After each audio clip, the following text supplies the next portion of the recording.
She was 3 steps from the altar when her world shattered. Lila Monroe's veil fluttered in the soft chapel breeze, her bouquet trembling in her hands as she smiled through tears, until a guttural growl sliced through the wedding march like a knife. At the end of the aisle, blocking her path, stood Coda, her German shepherd, muscles taut, teeth bared, eyes locked not on her, but on the man waiting to become her husband. Guests gasped. Someone whispered, "Whose dog is that?" But Lila's breath caught in her throat. It was hers, the dog who'd slept at her feet since she was 22, who'd licked her tears after her father's funeral, who'd never once shown aggression to anyone. So why was he snarling at Ethan like he was a stranger? And when Coda suddenly lunged, not at her but toward the groom, chaos erupted. No one understood. Everyone thought the dog had snapped. But what Coda revealed in the next 60 seconds would expose a lie so calculated, so cold, it would leave the entire church speechless. Stay with me, because this isn't just a story about a ruined wedding. It's about the silent guardian who saw the truth no one else could. If you believe in stories where loyalty speaks louder than vows, hit like right now. It truly helps. Don't forget to subscribe and tap the bell so you never miss a moment like this. And I'd love to know, where are you watching from? Drop your country name in the comments below. I read every single one. The morning had begun like a dream painted in gold. Sunlight spilled through the lace curtains of Lila's childhood bedroom, catching dust motes and the shimmer of her ivory gown. Laughter echoed from the hallway as her bridesmaids fussed over bouquets and hairpins. Lila stood before the mirror, fastening pearl earrings her grandmother had worn on her own wedding day. "You look like grace itself," her best friend whispered, eyes glistening. Lila smiled, but her heart fluttered with more than joy. It pulsed with the weight of forever. Everything was perfect, almost. From the corner, Coda watched. He hadn't eaten his breakfast. He hadn't wagged his tail when she kissed his head. For 6 years, he'd been her shadow, through job losses, breakups, lonely nights. But today, his amber eyes held something new. Dread. He paced near the door, ears pinned back, nostrils flaring as if scenting danger in the air. "He's just nervous," her mother said, arranging peonies in a vase. Dogs feel big moments, but Lila knew better. Coda didn't just sense excitement, he sensed truth. And right now his silence screamed. She remembered the winter he barked non-stop until she checked the basement and found a burst pipe flooding the foundation. She remembered the night he stood rigid in the driveway, growling at a man who claimed to be lost, but who police later identified as a serial prowler. Coda never lied with his body, so when he stiffened as Daniel, Ethan's best man, arrived that morning with a too bright smile and a phone clutched in his hand, Lila's stomach twisted. Coda placed himself between her and Daniel, hackles rising, letting out a low, warning rumble. "Whoa, easy, big guy," Daniel laughed, stepping back. "Guess I smell like trouble." Her mother patted Coda's head, forcing cheer. "He's just protective." But her eyes flickered with unease. Lila knelt, scratching behind Coda's ears.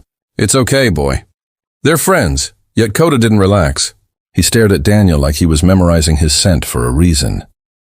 As the bridal car pulled away, Coda stood on the porch, unmoving, watching her go with eyes that seemed to say, "Don't go. Please don't go." She waved, smiling through the window. "I'll be back before you know it." But Coda didn't bark.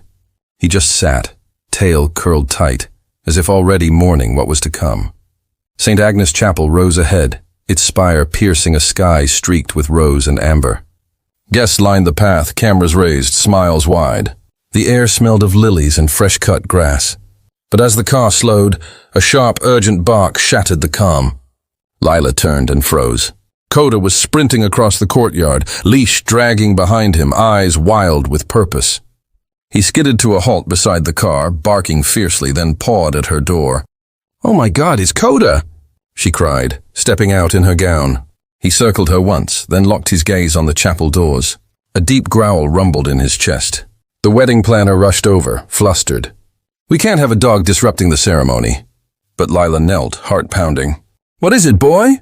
Coda whined, pressing his nose into her palm, then looked again toward the altar, toward Ethan, who stood adjusting his cufflinks, avoiding her eyes. Something in his posture was off. Stiff. nervous. Coda's body trembled, not with fear, but with urgency. And in that moment, Lila felt it too, the invisible thread of something terribly wrong. The organs swelled as the chapel doors opened. Lila stepped inside, sunlight haloing her silhouette. Every eye turned. She took her first step down the aisle, heels clicking softly on marble. Cameras flashed. Her mother wept. But halfway to the altar, the doors burst open.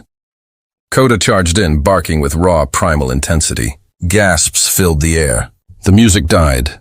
He ran straight to her, planted himself firmly in her path, and turned to face Ethan, growling, low and guttural, a sound that vibrated in every chest.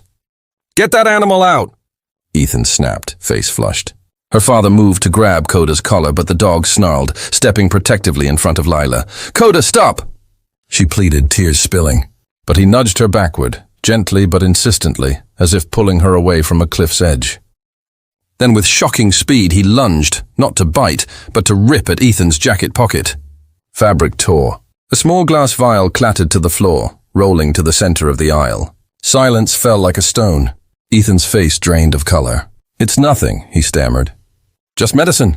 But the priest picked it up and recoiled. "This doesn't smell like medicine," he said, voice shaking. "It smells like chemicals." Within minutes, police arrived. The vial was tested on site. Chloroacetone, a controlled substance that induces temporary paralysis when inhaled. Ethan collapsed into a pew, hands shaking. "I wasn't going to hurt her," he choked out. "I just needed to fake a collapse during the vows. Delay the marriage license. Buy time. Time for what?" Lila whispered. "The debts," he admitted, voice breaking. "The forged loan documents. The insurance policy I took out last month. Once we were married, you'd be liable for everything. I thought if I passed out at the altar, we'd postpone. And I'd disappear before you found out." The room reeled. Lila stared at the man she'd loved for 2 years, the man who'd held her through panic attacks, who'd promised forever, and saw a stranger. But Coda had known all along. He'd growled every time Ethan hugged her too tightly. Refused to take treats from his hand. Sat between them during late-night talks. He hadn't been jealous. He'd been vigilant. "He tried to tell me," Lila sobbed, sinking to her knees. Her mother wrapped her in a shawl. "Honey, that dog didn't ruin your life. He gave it back to you." In the weeks that followed, the world called Coda a hero. News vans camped outside her house. Strangers sent flowers. But Lila only saw the quiet truth. Every morning, Coda waited by her bed until she woke. Every night he lay beside her as she cried, his warm weight a silent promise, "You're safe now."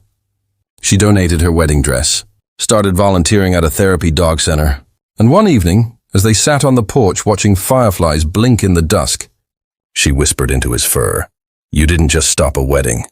Coda, you saved me from a lifetime of lies." He lifted his head, tail thumping once, soft, steady, sure. She smiled through tears. Love, she realized, doesn't always come in grand speeches or diamond rings. Sometimes it comes in wet noses and watchful eyes, in growls that guard your heart when you can't see the storm coming. If Coda's story touched your heart, please like this video. It helps more people discover these quiet miracles. Subscribe for more true stories of loyalty that defy explanation. And tell me in the comments, what's your pet's name? Has they ever protected you in a way you still can't fully understand? Because sometimes the deepest love doesn't speak a word. It just stands between you and the darkness and never lets go.